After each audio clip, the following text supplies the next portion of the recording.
Il était une fois dans la Bible un homme âgé qui avait des enfants déjà que Dieu lui avait donnés. Mais un jour, il est arrivé que cet homme avait bu l'alcool. Il a dépassé la dose jusqu'à arriver à un niveau où il s'était enivré. Il a perdu contrôle.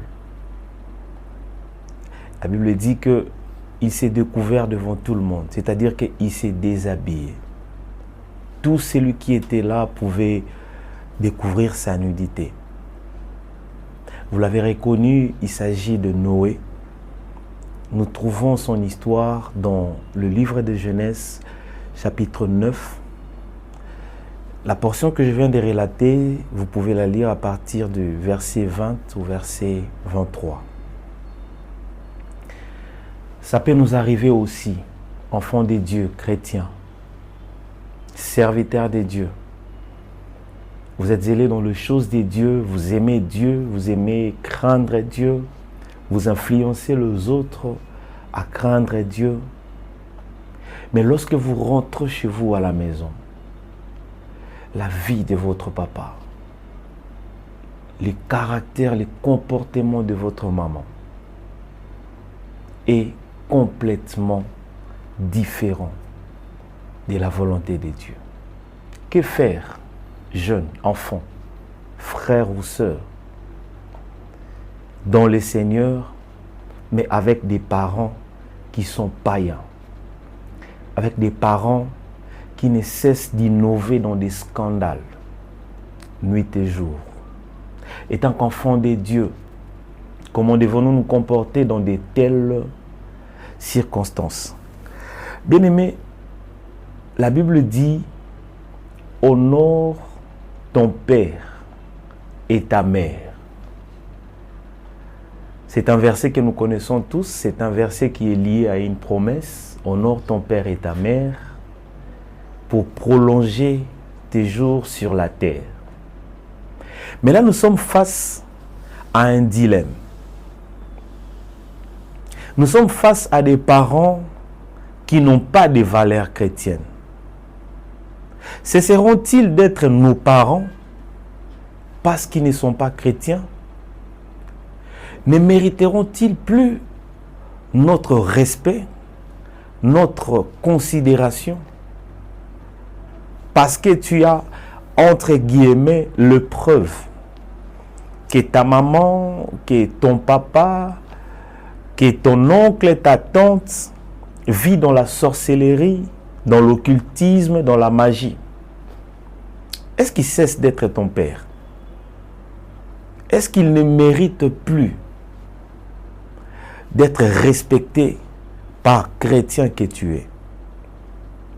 En revenant à l'histoire de Noé et ses enfants, la suite nous dit quoi?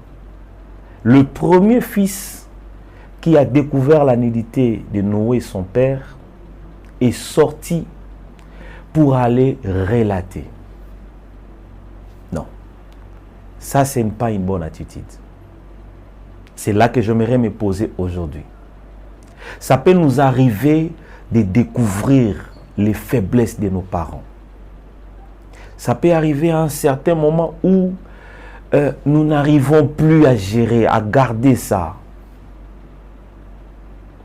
Mais nous ne pouvons pas être comme cet enfant de Noé qui est allé vers les autres pour rapporter, c'est-à-dire pour livrer encore son père, pour informer même à ceux qui n'étaient pas au courant le scandale que vient de produire son père. Bien-aimé, ça peut être ton cas aujourd'hui, mon ami jeune. Ma sœur, peut-être que tu découvres que ton père, ton oncle, ton tuteur, celui que tu respectes, peut-être qu'il court, peut-être qu'il sort avec ton ami, peut-être qu'il court derrière ta collègue de classe de l'université. Mais cela ne veut pas dire que ton père ne mérite plus ton respect.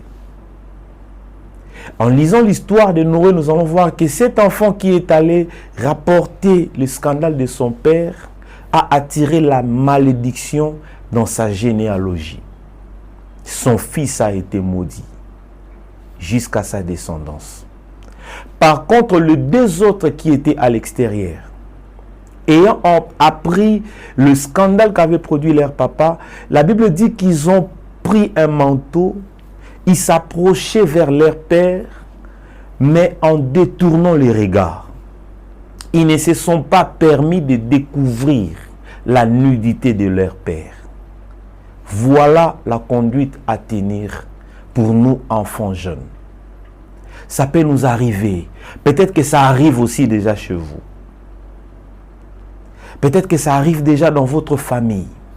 Vous apprenez des scandales. Un bon matin comme ça, il y a un groupe qui arrive. Qu'est-ce qui se passe? Votre papa a engrossé une fille à gauche. Votre maman a commis un trouble dans un foyer d'autrui. Nous devons couvrir la nudité de nos parents. Nous devons chercher un cadre approprié.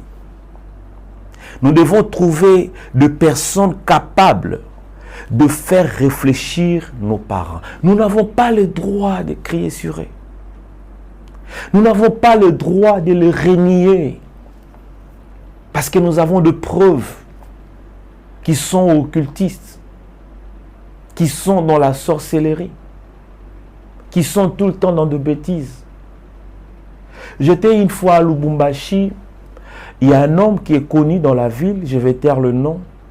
Un bon matin, vous savez, avec les réseaux sociaux, on va apprendre qu'il y a des vidéos, qu'il y a des sextapes de la personne qui ont été publiées.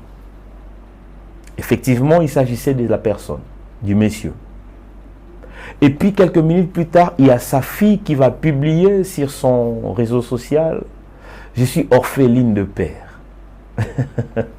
Elle a enterré son papa le même jour. Pourquoi?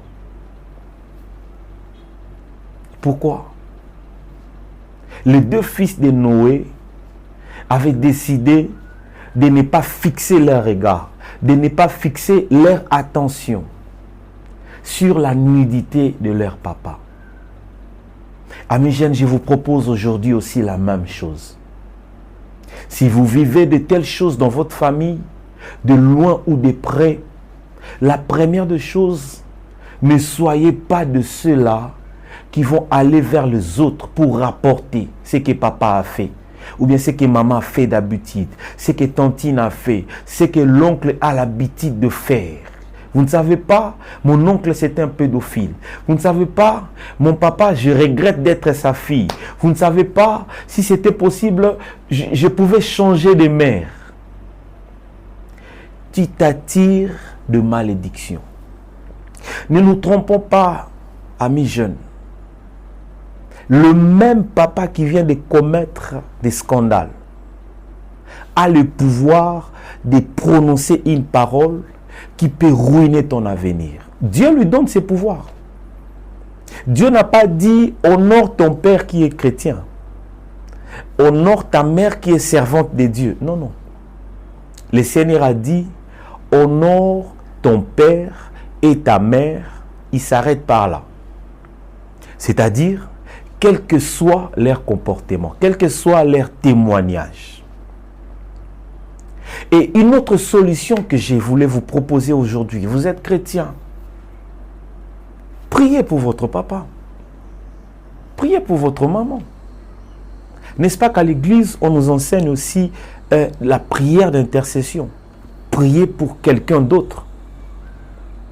Remettez vos parents entre les mains de Dieu. Si vous croyez à la prière que vous faites à l'église, en faveur de votre pasteur, en faveur de votre dirigeant, en faveur des frères et sœurs dans le Seigneur, pourquoi vous ne croyez pas à la prière faite en faveur de votre papa qui est tout le temps dans des scandales? N'avons-nous pas de pasteurs qui, il y a 10 ans, il y a 20 ans, qui étaient des bandits, qui étaient des personnes qui ne se respectaient pas? Mais le Seigneur les a transformés aujourd'hui peut-être grâce à la prière de certaines personnes. Je t'invite à être intercesseur de ta famille, ma soeur. Je t'invite d'arrêter d'abord de dire tout ce qui peut salir la réputation de ta mère, de ton père, de ton oncle, ou que sais-je encore. Évite de blesser les cœurs des parents, de pères qui libèrent une parole que Dieu va approuver. Quelle que soit ta dimension, mon frère, tu peux être rempli du Saint-Esprit comme tu veux. Mais si tu n'honores pas ton père, tu n'honores pas ta mère, tu ouvres une brèche qui peut t'attirer les malheurs, effectivement. La première des choses, j'ai dit, je vais me résumer avant de clôturer, éviter de fixer son regard vers la nudité des parents, vers le scandale des parents. C'est-à-dire éviter de vous concentrer là-dessus. Si vous pensez qu'il y a des choses que vous avez à dire à vos parents, trouvez un cadre approprié. Retirez-vous. Parlez en privé.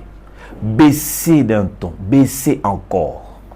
Si vous pensez que vous ne serez pas en mesure de le faire, trouvez des personnes qui peuvent le faire. Vous pouvez inviter votre pasteur, votre encadreur chez vous à la maison. Pas dans l'objectif de divulguer encore le secret de la famille, mais dans le but de solliciter un secours. Pasteur, dirigeant, prophète, apôtre, est-ce que vous ne pouvez pas venir ce week-end à la maison, parler avec maman, parler avec papa, par rapport à tel aspect, par rapport à tel aspect, et vous n'êtes pas aussi obligé de tout dévoiler. Qui sait? Peut-être que ça risque d'être encore rapporté ailleurs, et papa ne sera pas content de ça. Si vous pensez que vous pouvez faire raisonner les parents, faites-les selon le Seigneur. Si vous pensez que vous ne pouvez pas le faire, trouvez un cadre approprié, trouvez des personnes qui peuvent le faire. Priez pour eux, intercédez pour eux. Arrêtez de contribuer à votre propre malédiction. Il est et il restera votre père malgré son degré d'ivognerie. Je sais que ça fait mal. J'ai un ami avec qui j'ai grandi. Il ne se comportait pas trop bien par rapport à moi. Un jour, son papa m'a approché pour me dire « J'aurais bien voulu que tu sois mon fils. » Mais j'ai regardé ce papa 2 fois. Je me suis dit dans mon cœur, bien sûr, je n'aimerais jamais avoir un papa comme lui. Pourquoi? Parce que c'était un papa qui était champion dans des scandales. Chaque soir, on venait nous appeler. Il est tombé là-bas, venez les prendre. Il est 23h, il n'est pas encore arrivé. Sûrement, il est dans un coin, il n'arrive plus à marcher. Comme il n'avait pas de véhicule, il rentrait tout le temps à pied. Mais il avait l'habitude de prendre l'alcool. Vous voyez? Lui, il était fier de moi. Il voulait que je sois son fils. Mais en tout cas, dans mon intérieur, je n'étais pas fier de lui. Mais en aucun moment, quand bien même c'était un papa d'autrui, en aucun moment je me suis permis de me jouer de lui. Jusqu'aujourd'hui, il est vivant. Chaque fois qu'on se rencontre, je lui dois toujours du respect. C'est un papa pour moi. Voilà, chers amis, c'était l'essentiel de ce que le Seigneur a prévu qu'on partage aujourd'hui avec vous. Ça peut nous arriver. Peut-être que c'est aussi votre cas. Chrétien, fervent, serviteur de Dieu, impliqué, assidu à l'œuvre de Dieu, assidu au temple. Mais derrière vous, vous avez des membres de famille, vous avez des parents qui ne sont pas encore chrétiens, qui ne craignent pas Dieu, qui sont tout le temps sujets des scandales. Que cela ne vous pousse pas d'aller au-delà de vos limites. Honore ton père et ta mère tel qu'il est. Ça peut peut-être arriver aussi, vous l'avez exhorté, qu'il ne veut jamais donner sa vie à Christ. Cela n'est pas votre responsabilité. Là, c'est la part de Dieu.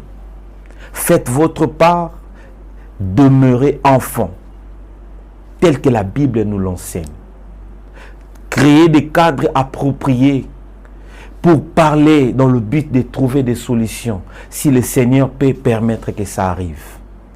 Prenez aussi le temps de prier, d'intercéder pour les parents qui aujourd'hui n'honorent pas Dieu. C'est ça notre part étant qu'enfant de Dieu. Merci beaucoup pour l'attention que vous nous avez accordée ce jour. Que Dieu nous bénisse et que la paix du Seigneur soit notre partage. Si le Seigneur Jésus ne revenait pas, nous allons nous retrouver prochainement pour un nouveau numéro. Quoi qu'il en soit, quoi qu'il en coûte, demeurons enfants de Dieu. N'oubliez pas, si vous ratez l'enfer, si vous ratez le paradis, vous ne raterez jamais l'enfer. Le paradis existe et l'enfer existe aussi réellement. Soyez bénis, à plus. Merci.